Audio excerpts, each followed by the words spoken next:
Welcome back to this video. The very first thing you want to do is to go ahead and open up your Google Translate. After you open up your Google Translate, next thing you need to do is to go ahead and click on your profile icon.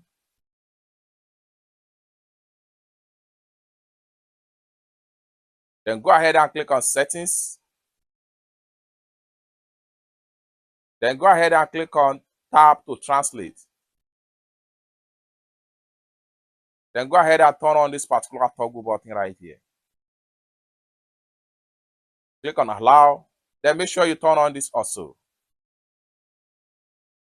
And this is going to pop up right here.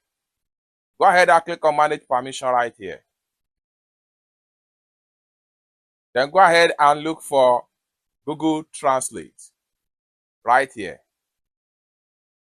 So here we go. Translate. Turn it on. Once you give permission, then you are good to go. Make sure 3 buttons here are turned on.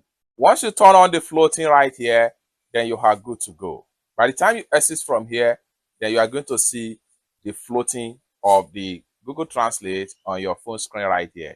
Then you can go ahead and use it on anything.